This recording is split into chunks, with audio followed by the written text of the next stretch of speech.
So far, the 1990s have undoubtedly belonged to Manchester United. The club's current run of success is unprecedented in its 118-year history.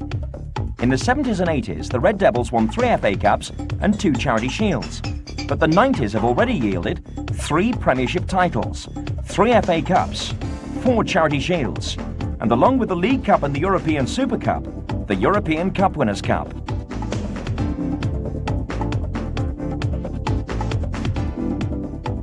We've asked 4 members of the 1993 squad to pick their dream team from the 50 players who've played for United so far this decade.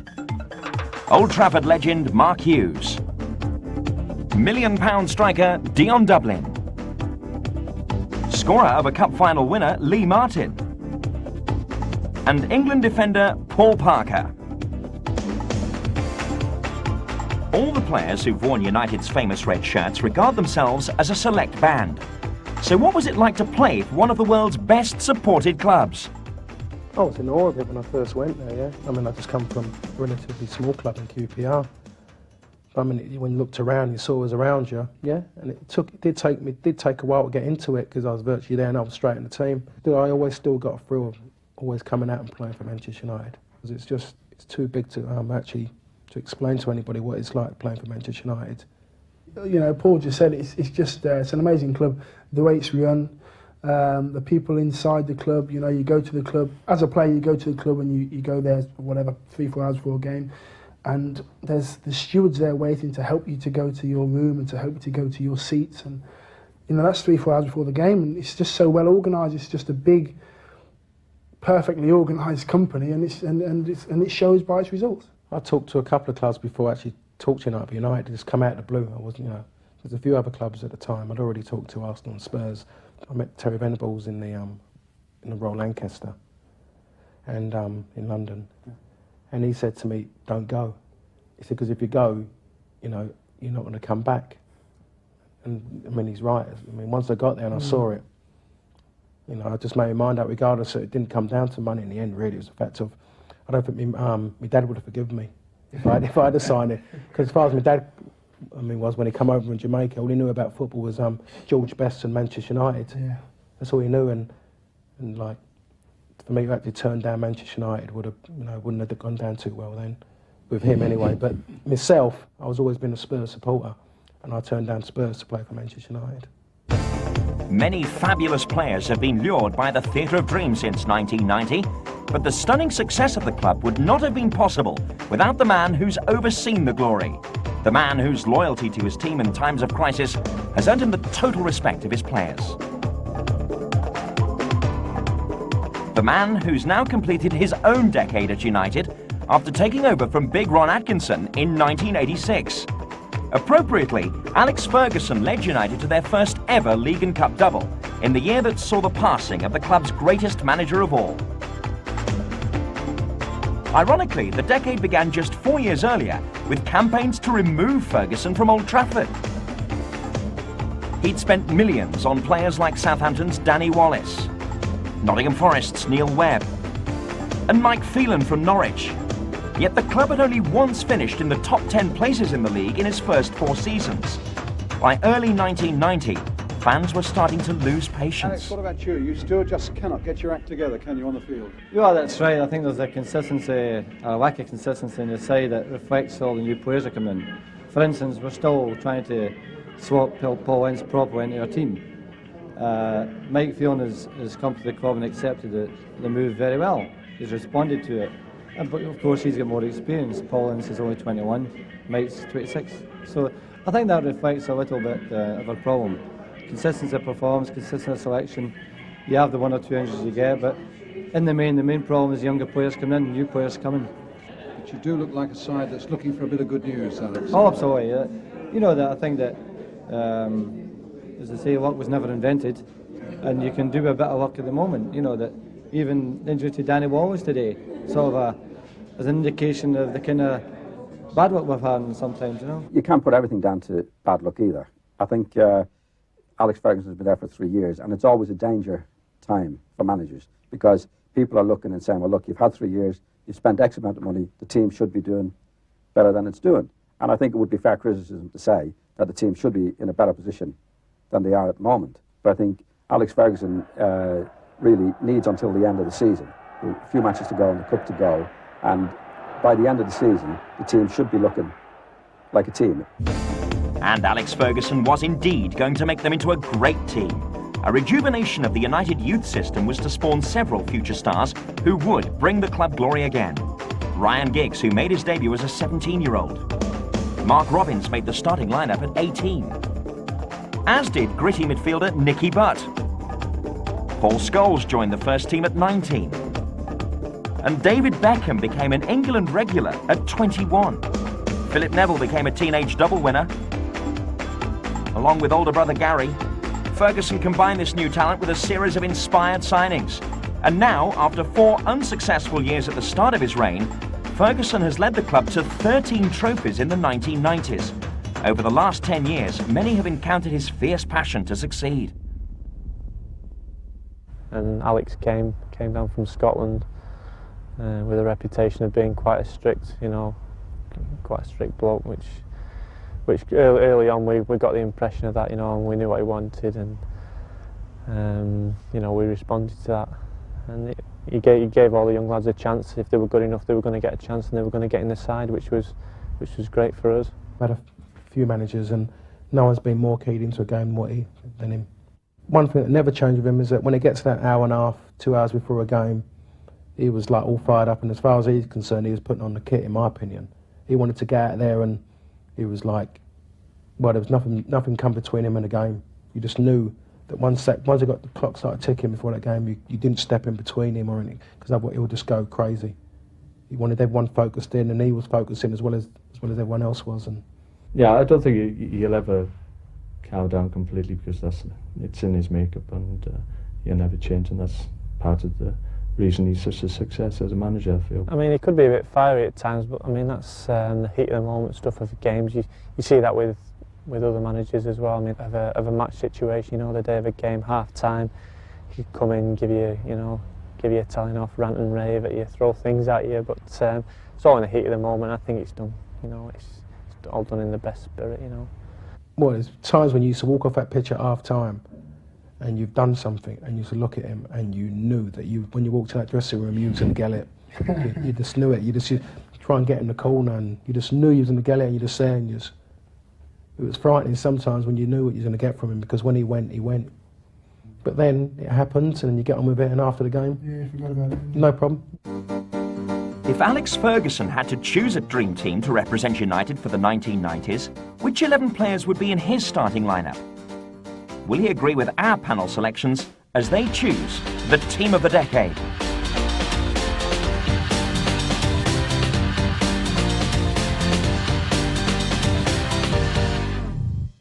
Any contest in goal? No. Not really. No, I don't think really, no. Could go against the grain, though. And be shouted at. We're good keepers there, but I'm afraid... Schmeichel's the man? Yes, he's the man, definitely. Definitely. I've only played with Pete maybe, 5 or 6 times, in my career at Man United. He's so dominant, he makes himself so big, verbally and physically, and as you can see from his one-on-ones, he's amazing, he really is good. He's very dominant in the air, and as a forward, he's there. When you play against him, he's there, and if anything goes in between the back four and him, he's a presence. So he might have a psychological, advantage on you before the game starts. So I think he's got that in everybody's mind, in most forwards' minds in the Premier League, and that's a big advantage for him. But apart from that, he's got amazing ability, and agility is brilliant as well. When he first came in the side, it does take a little bit of time, but he had all the attributes of a top-class keeper. He had great agility and a great presence that he's got because of his size and his mannerisms, really. And I think he's improved every year he's been at United, and he's one of the main men there now. Peter's done a fantastic job at United since he came. Not many people knew him when he first came, but I mean, everybody knows him now all over the world. And Yeah, I think you just know what you're getting from him. For 90 minutes he's going to be an absolute pain in the arse, if you can use that word on the video. But he is going to be a pain, but then you just know that he's not going to let you down to a point. You know, you always know that he's always going to be the top of his, because, I mean, he said it to me before, that he's that way because of the fact of it keeps him going, keeps him alive. You know, it's his way of actually letting something out, because most of the time he's standing around. When United are on song, he's standing around doing hardly anything. So it's his way of keeping it going. When he actually gets a chance to shout, he's got to shout. Far and away the best keeper that United have probably ever had, really.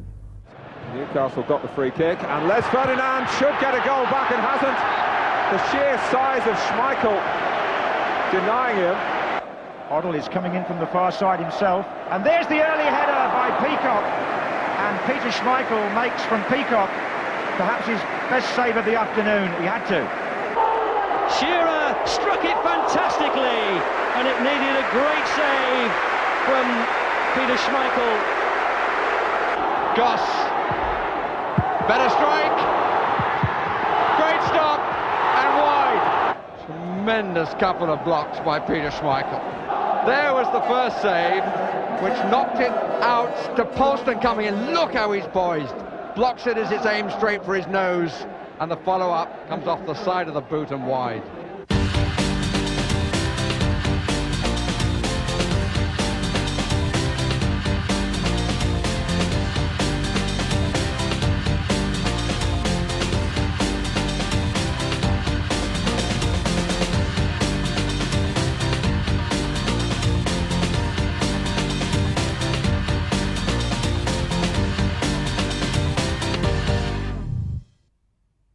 I feel a bit, you know, sad to say this, but Paul's got to be right back, I'm afraid, you know. Sat by the side of me. I'm definitely going for Paul. When Paul was there, I think he was probably at his best at Man United. He done well at QPR, but I think when he got to Man United, I think he was at his best. Through players around him. You know, his pace was good, his passing was good. This might sound a little bit, you know, everything was giving me 100 quid's worth. everything was, you know, everything went well. I think it's more than an individual thing. I think when we get to the other players, I think, you know, they seem to play off each other, and Paul was a big factor in that fall. But certain people always hammered him for his distribution. Or that's it. Yeah. Well, you know, it's certain people who don't know a lot about football hammered him about his distribution. So, I mean, when I went to United, I just realised my strength was my pace, my tackling. So what I'd done, if I could, when I had to run, I run. When I tackled, I tackled. But what I did, I had players around me, 9, 10 players around me, who could all could do something with the ball. So my idea of a decent pass to me was a 5-yard ball to one of them. That was my way of playing, and that's what the boss wanted from me. And that's why maybe he would, you know, to the point I think he was happy because, you know, I played to my strengths. I didn't try and kid myself I was any better than anything else really. In football, that's a quality. If you know your strengths, that's a quality you've got. So therefore, he used his strengths, and therefore that's why he played at the best level at Man United for so long. what was your favourite position to play in, Paul? For you? No, I enjoy playing full-back for United. When I was at QPR before, I enjoyed playing the middle. But it was just when I played a few times at United. I come in a few times and I enjoyed it, but then I enjoyed going back out at right back because there's a different kind of feeling playing right back. I think it didn't come naturally to him. I always felt that when I played against him when he was at QPR, when he was man-marking somebody and doing a one-to-one job on somebody, there was nobody better. And for a little fella, he had a great leap as well. And he used to be a little bit of a nuisance, to be perfectly honest, but he came to our place, and obviously he wasn't going to be able to shift Steve and Pally out the middle, so he slotted in right back, and at the end of the day he did a great job for us. Was the goal at Reading deliberate? How can a goal off your shin be deliberate? No, come on, let's get it right now. No, let's get it right now. It wasn't off my shin. And what I was doing, no, it wasn't. It was off the. I'll tell you what I went to do. I'll tell you exactly what I wanted to do. This is on camera now, right? I went to. Post. No. Go on. I went to whip it across the box. I saw Eric running into the box, and God knows it. I just saw Eric go. So I was going to whip it across the box. And what happened was, because the pitch was, because it was frosty, and it hit me. Hit me right, my instep right at the top of my foot. If I wanted to, I couldn't do it. And then the keeper's just moving across, and the keeper's moved to go. I think I was going to cross it. He must have seen in my eyes. but then it's kind of like bent off, and you could just see him, and it went in, and You don't see eyes, Paul. it would have taken a world-class save to save it. Cantona. Oh, that's a great reverse pass to pick out Parker. And Parker tries to squeeze one in, and he scored.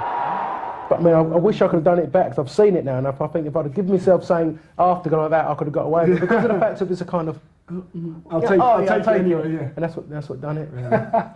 Couldn't actually compete with it. Otherwise, I think it would have been goal of the century. Left back then?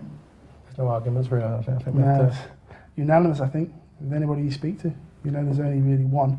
You can play anywhere. You can play anywhere across the back four, I think, in my eyes. And obviously, Denis is our man, I think, at the moment. He seems to, he doesn't seem to give the ball away. You know, he competes.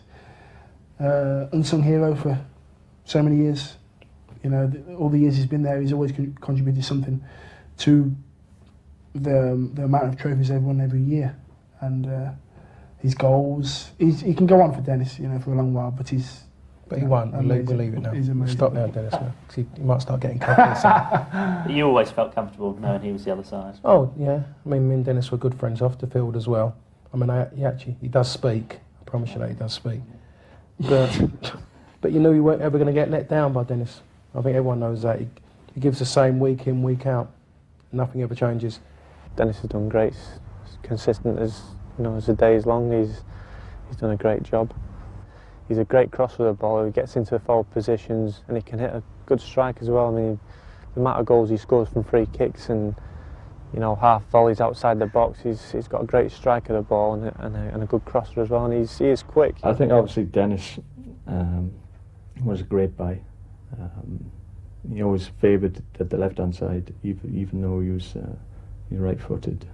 Alex Ferguson would always say that you could rely on him because he'd have 40 odd, 42 league games, and he'd play well in every one of them. Never have a shocker. On top of his defensive qualities, he could score great goals from free kicks, which was another string to his bow. So very much an underrated player at the club, outside of the club, but just now starting to get the recognition he deserves, really. Irwin, who takes it right-footed. Oh, what a magnificent goal! Denis Irwin with a classic free kick. And they'll play a little bit of matador football for a change. Peak ball. Into Irwin. Still Irwin. Oh! Wonderful football from a wonderful football team. I think the two centre-backs would, without a doubt for me, would be Steve Bruce, Gary Pallister. I think we call same centre. What are they called? What are they called? Obviously Steve Bruce and Gary Pallister. Was it Dolly and Daisy, was it? Dolly and Daisy. Is that what it was? Was it? Yeah. Dolly and Daisy. We know them as Pally and Brucey. I think the two, at the time of playing together, as a four, they were probably the best back four at the time when they played. But as a two, they were by far, in my eyes, the best two centre halves in the country. The thing about them, they complemented each other so well. Steve never got the recognition international that he deserved, but in the dressing room we all knew the contribution that he did, and he was great for Pally as well, because Pally will be the first to admit that he's a lazy so-and-so, and he needed somebody to keep on it and to do his job, and Steve was perfect for that, and both of them together were very difficult for teams to break down. It must have been great playing alongside. I mean, to be honest, I didn't do that bad for Brucey. I mean, Brucey had me next to him, and I did all his running. Pally, yeah. I did all his running for him because, I mean, for some reason, people on his side had Pally, looked at him long and gangly. For some reason, couldn't run. But Pally was mostly one of the quickest in the club. Yeah. You give Pally 20, 30 yards, and he'll run anybody. You had Brucey. People said Brucey was fat and slow, but Brucey had one of the quickest brains in the club. And then you had a great combination there, and like everyone, I mean, I can imagine most change rooms play up the side of Brucey. He can't run, so Brucey was that clever to actually maybe step in the line of it, or he had me to run up next to him and go and do it for him. He always kept me close to him. I think probably Steve Bruce would be the one I would look to say that he encouraged me most. He was, concerned about what we were doing as well as what he was doing, which was nice. he was always goal side of the defender, he was always winning the headers, you know, so you were always quite confident playing next to him.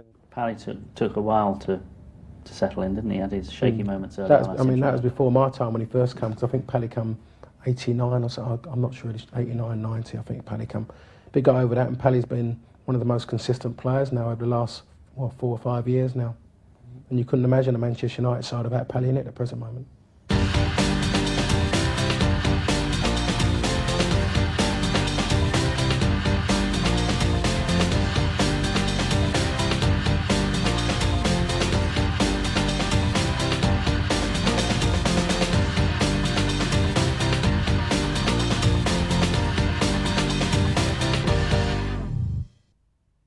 I'm going to go for the 4 over the 93-94 to 92-93, 93-94 season of Kanchelskis,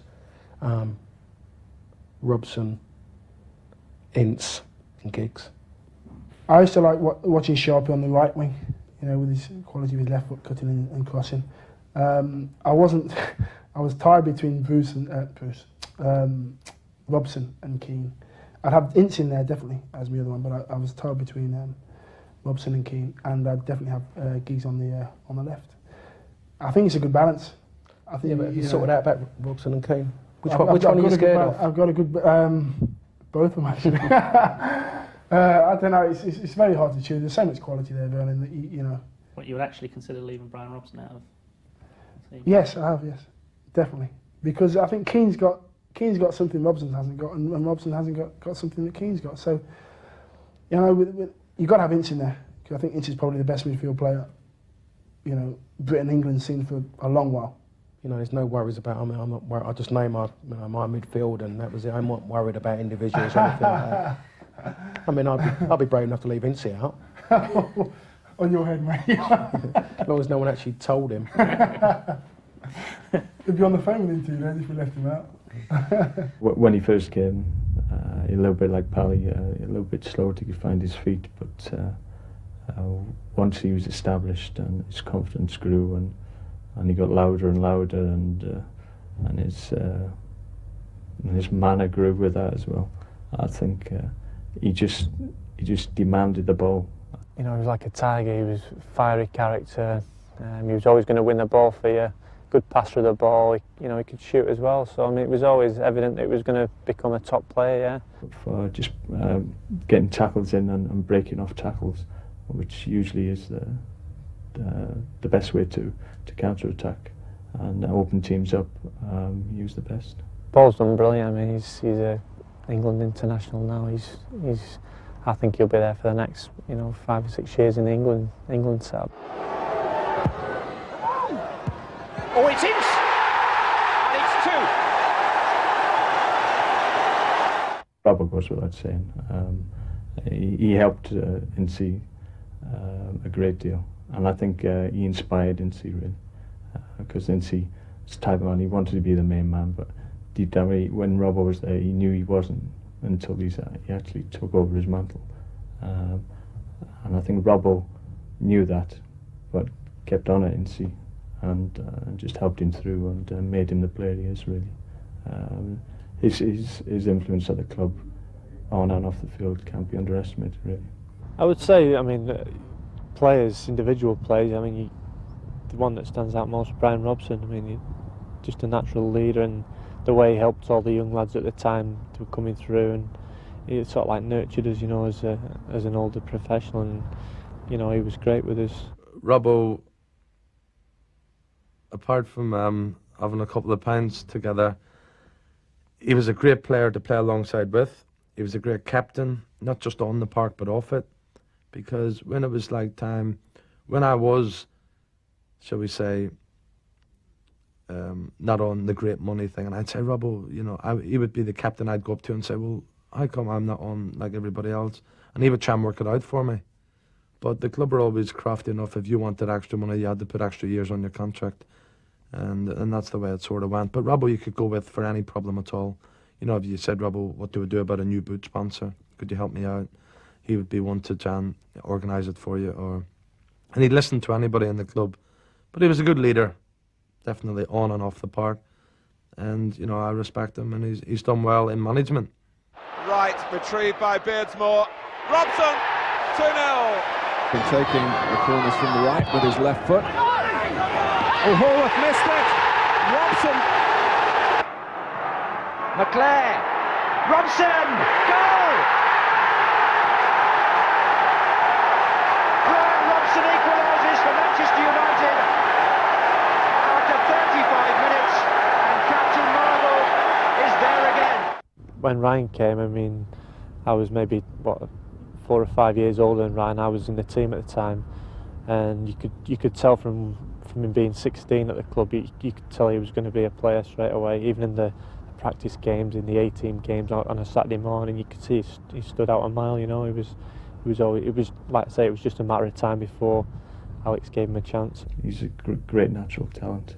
And when he burst on the scene, obviously he had a lot to deal with. And after the first inning, his form dropped, which was only to be expected, really. But he's coming back with a vengeance now, and when he's running full pelt at anybody, I mean, I can vouch for it because I've tried to stop him since now, but I can't get anywhere near him.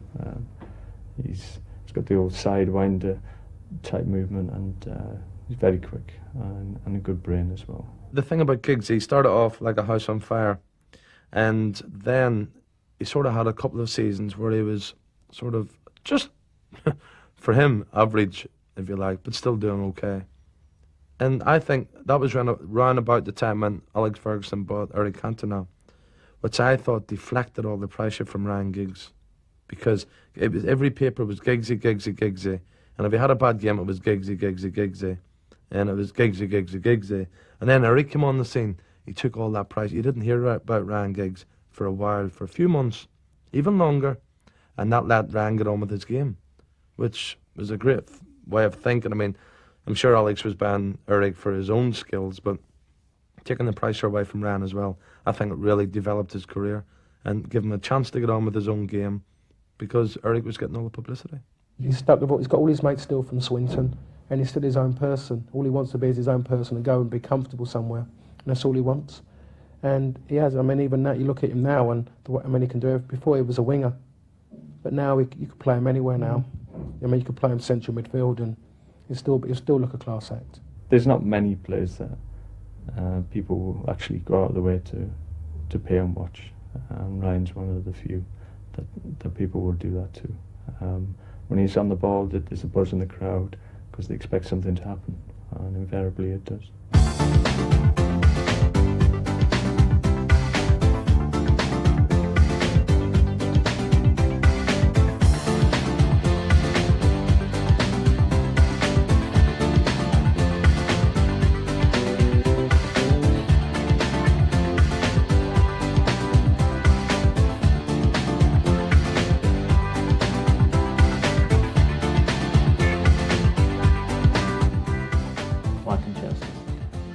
Because going back when I played with him, I knew all I had to do was I never had to worry about him, and he's given me a few extra years. I never had to overlap him, and you give the ball to him and he'll keep it. He'll run around with it all day, and he's one of those throwbacks that there's not one of them about at the moment. He is an out-and-out winger, and you just don't find him at the moment. People who want to stand on the right and just run, and that's what he was good at.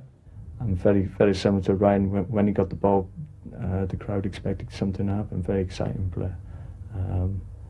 Very frustrating as well from a forward, to be perfectly honest, crossing wise, because he would always try and score himself rather than cross for me. I used to scream and shout at him saying, "Andre, you're supposed to cross for the centre forward to score." But he'll drive you mad sometimes, but then he'll go and do something unbelievable. And there's no one at the moment who can touch him, and United have not replaced him. He could terrify teams with his pace, and I knew as a forward that if I had the ball to my feet and just knocked it in his general direction, 9 times out of 10 he would end up on the end of it because of his pace. Kanchelskis was so quick feet, you know. He used to cut in inside, outside, shoot with his left foot, shoot with his right foot, you know, which you don't see very often in English players. He's had a lot of stick since he left the club, and rightly or wrongly, the situation that he got involved towards the end of his career I think he probably regrets a little bit as well, because it soured the great times that he had at the club. Intended for Giggs, and there's another mistake. Oh, that's a penalty, surely. Kanchelskis has put it in. The penalty was not necessary. And Kanchelskis through the middle, onside, put there by Giggs. And Kanchelskis goes around John Bourne, and it's 3-0, and it's all over now. Kanchelskis. He's in a hole he can move into to go for goal! How about that?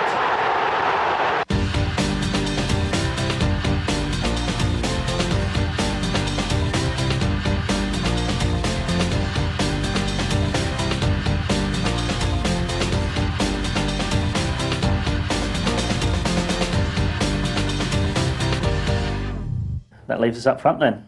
I think we're unanimous on that one as well. Unanimous, yeah. Again, I think I think we're going to go for Mark Hughes and Eric. Yeah. And Eric. I think there's with Mark Hughes, we were quite close to Mark. We used to drink together sometimes. And, and well, all the time. But I think nobody better than Mark Hughes for leading the line up front, really, holding the ball up, keeping it simple, strength. Will to win was second to none, so I think Mark Hughes is definitely a must. Probably one of my favourites. You could always hit him with a ball. You knew where he was going to be. If you played it into him, he was always going to hold it up. He was never going to come back at you, which was quite pleasing. If you could ask Derek, you'd ask Derek who he enjoyed playing with, and I bet he would say Sparky, because Sparky took all his bangs, and Sparky, everyone marked him with two men because of the way he was. And he'd take all the bangs, and all of a sudden Eric was just there waiting just to spark it, stick a leg out and knock it to him, and Eric would do it from there. I think he really enjoyed playing with Sparky, and I think anybody who played with Sparky up front enjoyed playing with Sparky. It's amazing the pressure he takes off you, and the fact of you could have the ball, I had the ball in the right back position, and there's always one person who'd run from one side of the pitch, he'd have it get off you, would be Sparky. It was absolutely incredible the way he wanted the ball anywhere. He'd have three people around him and say, give it to me, so he could just have a scrap. Yeah. And he'd be exactly the same in training. He'd love it. He wanted to scrap anybody. That's the physical side of things, It feels like that because he's that strong. He can cope with that. So. But then Sparky could come back United now, and I bet you still now would go back, and there'll still be another dimension for United. And the lads would just love to have Sparky back and play with him. That's but then you ask any player, and you ask any players to name their team, and I tell you what, there wouldn't be many who would leave out Mark Hughes. Here's Giggs. Knocked in for Mark Hughes. Good visit. 1-0 United. It's only a minute to go. It's come to Lee Sharp. Milligan has to get the head on this. Beckford is needed. He wasn't there. It's hooked back in for Hughes. It's there! Eric Cantona is just a legend. He's a legend there at Man United now. I think everybody was surprised when the deal was actually done. It came right out of the blues in about September, October of the year he joined us, and everybody appreciated that he had great skill, but until you actually work with a man, you don't realise how good he actually is. He didn't stand out that much, at first, but obviously when we saw him in training, he was a good trainer as well, and we saw him week in, week out. It was a totally different story. Instead of just seeing him like the odd game here and there, it was, he was a natural player, good touch and everything. It was fantastic to watch, He was into it straight away because of the way the club played, the way the team played, I should say, and it suited him the way he played. Leeds was completely different. Leeds was, knock it long and knock downs, and he did well at Leeds. He scored quite a few goals from, and the fans absolutely idolised him at Leeds as well. But he come to United, and everything was directed through him then, and he added another dimension, and it just completely suited him the way United played. We suited him, and he suited us the way it happened. He done things that you only saw when you played it, or when you watched internationals or played internationals. Completely different things. And that was a whole. Manchester United just loves players like Eric Cantona. Simple as that. Taken by Sharp, and Eric Cantona has equalised. Of the many young candidates who just miss out on a place in the team of the 90s, which ones will be pushing for recognition if the side is picked again in 1999? You got the two Nevilles. You got Butt. I should say Butt, but You got Scholes in, you got Dave Beckham. You've seen them. Yeah. Come through. Yeah. Yeah. Well, I spent most of my time in the reserves at United, and I played with the likes of Paul's just mentioned, and probably the most exciting for me was Scholes, having played up front with him nearly every Wednesday night, you know, at Berry's ground against whoever, and we scored a lot of goals between us. We had a great understanding, and I think he's an unbelievable talent. And as you've seen, when he comes on, he seems to be in the right place at the right time. Along with, you can name them all, but you know, Scholes, he stands out for me. He can play up front, he can play in midfield, he's got everything, he's strong, works hard, can finish from either position, left side, right side. And he does stand out for me, yes, Paul Scholes. You hear the feedback from behind the scenes, like, young Beckham's going to do it, you know, Butty's going to do it, Scholes came in a couple of years ago and scored some fantastic goals. But Alex went out and bought, you know, Andy Cole or whatever. They've all done well. They've all done exceptionally well. The one at the present day is getting all the hype is Dave Beckham, for obvious reasons, scoring a fantastic goal, the thing Pelé couldn't do, and also representing England at international level, at the full level. So that's great. He actually impresses me. He's a good passer of the ball. I don't think he's a sprinter, but he's a good passer of the ball, from what I say at Old Trafford. So Nicky Butt, he digs in there in the middle of the park. It's like the same as we were when we were that age, you know, it's like another chapter. It's, you know, the Beckhams, the Butts, I mean, they all played in reserves while I was there with me, and they, you know, you could see that they were going to be players, and it was just a matter of time when they were going to break through into the first team, or when Alex was going to put them in. And it seems that he's done it again at exactly the right time. Of all the victories and the great occasions in the last 6 years, what do our panel regard as their personal highlights with United in the 1990s? Well, the cup final was a big thing because we had a pretty traumatic year, really. There was talk that the manager was going to go. We were struggling in the league as well, and the cup run was like a break from those kind of pressures. But because it was a cup, that caused other pressures. So we knew we wanted to do well, and obviously we got to the final, and we went behind, and then we got back in the lead, and then the roof fell in again, and we were behind again, and we were looking like we were going to lose it. It got to extra time. Thankfully, I was able to score and bring it to 3-3. Webb to Wallace. Hughes goes through the middle, chance in, 3-3. Mark Hughes!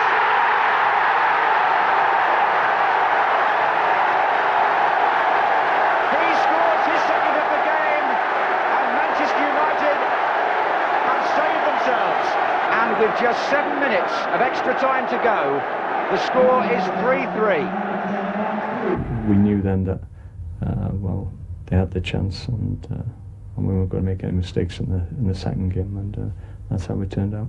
The only highlight of the career for me is definitely going to be the cup final. I mean, I'm never going to forget that. Whatever happens in my career, you know, if I win things in the future, I'll never forget that night. You know, it's the actual walking out on the Saturday at Wembley was something that I'll never forget. You know, still get goosebumps now talking about it.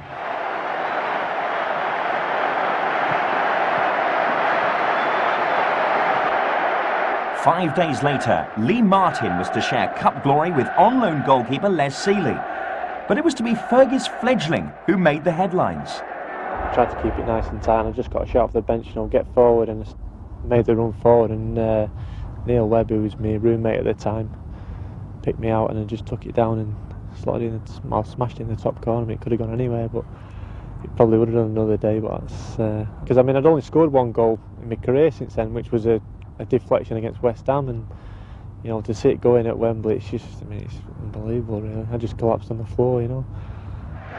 Ince having to hurdle another tackle, and now McClare, he's into the centre much more in the second half. You know, he's moved in from the right hand side, Brian McClare, and he's having some good play and some good touches. This is Wallace. Webb. Lee Martin from left back, an inspired run on the far side, a chance here, and a goal!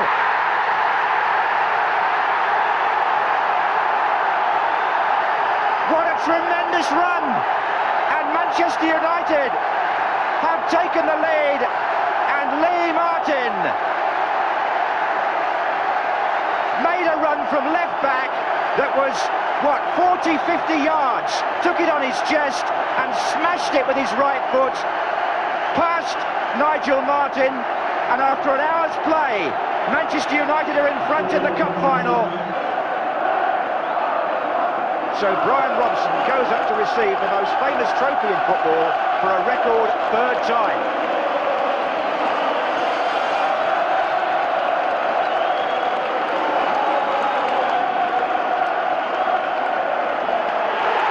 Manchester United equal the record of Aston Villa and Tottenham Hotspur. They win the FA Cup for the 7th time. The Cup Winners' Cup run that we had, I mean, we had some great games, you know, away from home. We travelled about as well, you know, which was highlight of my career, you know.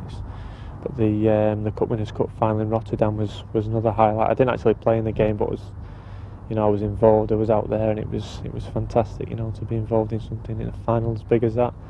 That was one of the great nights I was ever involved in. It was great winning the league, and that was a special night too. But because it was a final, there's a different atmosphere, because you know it's a one-off game, and the fact that it was against such a glamour club as Barcelona and all the things that connected with myself, having been there before and playing for them, it was very satisfying just to win the game, and the crowd on the night were absolutely fantastic, and we had a great night after as well. So the whole package was fantastic. Most players can remember one game or one cup final they got to. I had 5, 6, 7 great nights, great years. It's very difficult to pick out one night, but I think one time I wasn't actually with the lads. I think it was when I was watching Oldham play Villa, and Oldham beat them, and that I was watching on the television, and that meant that we'd won the league after 26 years, and I was just with my family, and it was nice that I was with them at that moment, you know. My highlight would have been Chelsea in a cup final after we'd just done a double.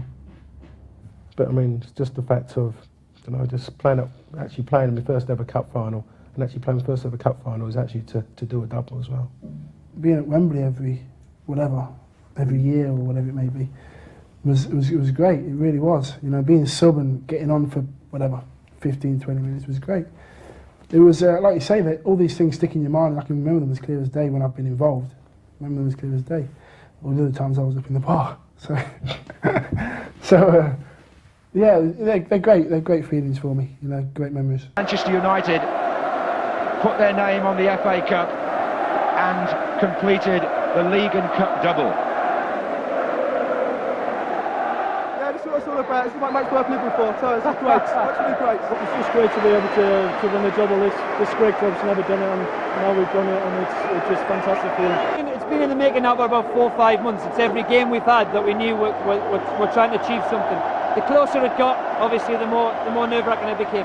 If there was one we wanted to lose, it was definitely the Coca-Cola Cup final.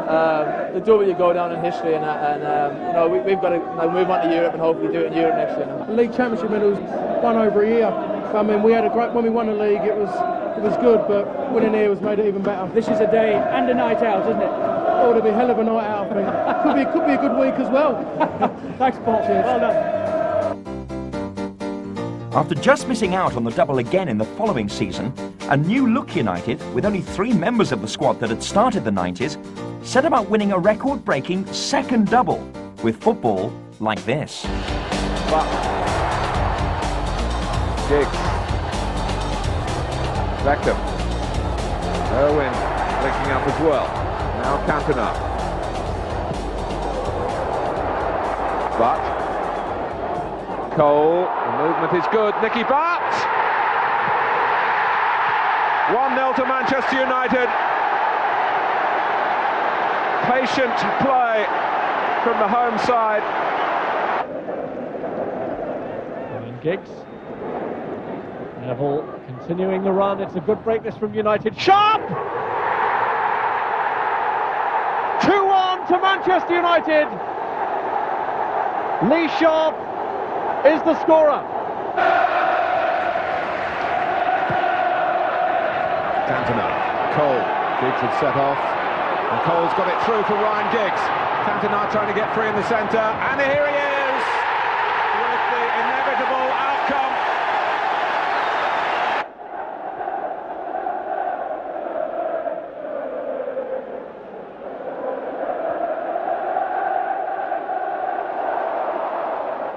Neville's run, and Neville is round Spencer, looking for Cole. Johnson's header, Cantona! It's in! Cantona's header.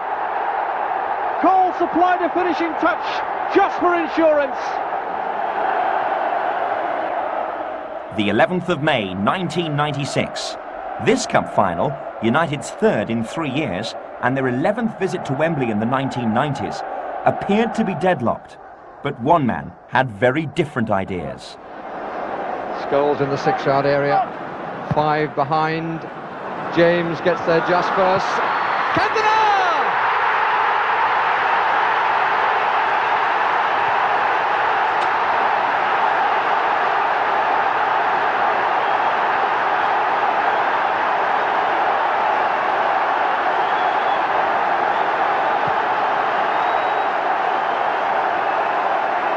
There is to be a memorable end to a poor cup final. James didn't quite get there, punched down, but how he balanced his body to strike it truly through the crowd. Eric Cantona. Well, it's a mistake, unfortunately, David James not getting there, coming off Ian Rush. It's a great volley, but look, why couldn't anyone get their body or their head there? And the reaction there, look, says it all. And Alex Ferguson, it's the sharpest I've seen him this season, I must say, off the bench. But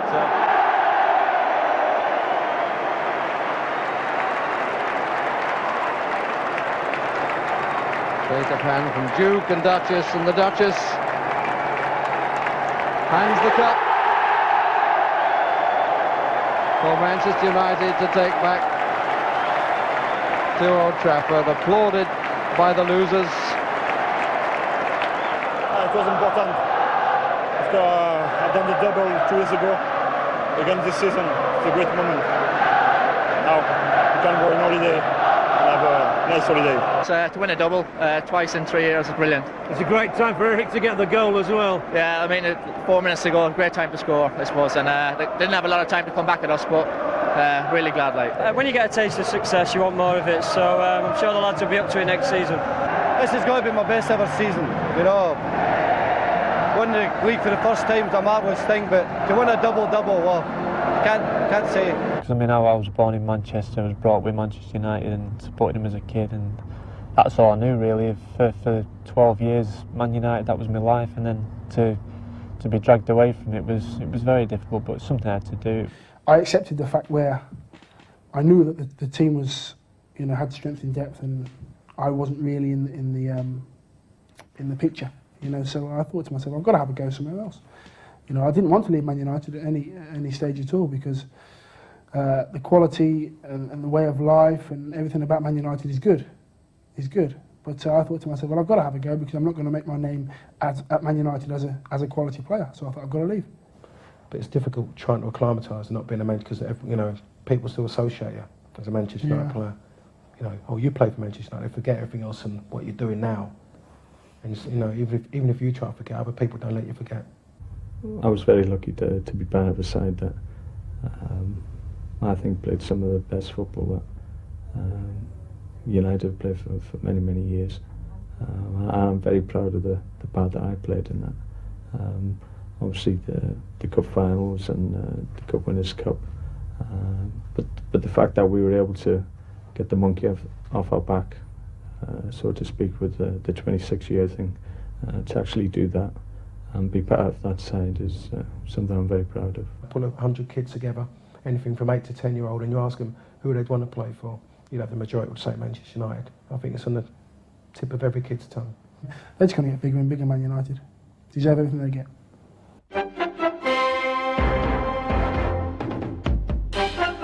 In goal, signed from Brøndby for £500,000 in 1991, Peter Schmeichel has since missed only 16 league games. Oh, brilliant save! Absolutely brilliant save. 19 England caps, 99 league games for United, Paul Parker was a Red Devil between 91 and 96. Parker tries to squeeze one in, and he's scored!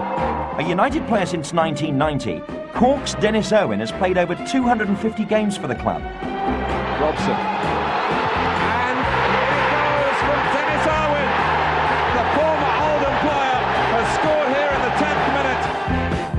The first United skipper to lift the league trophy 3 times was one of Alex Ferguson's first signings back in 1987. Low, and Steve Bruce! The new regime at Manchester United off to a flying start. In 1995, his last season with the club, United's Ukrainian winger was their leading scorer with 14 strikes in 25 league games. Can he pick one of them out? Should he pick one of them out? No, he shouldn't. Kanchelskis makes it 2-0. 22 caps so far for England. PFA Player of the Year 1992. The club's most expensive player in 1989, costing £2.3 million. Pallister rifles it back.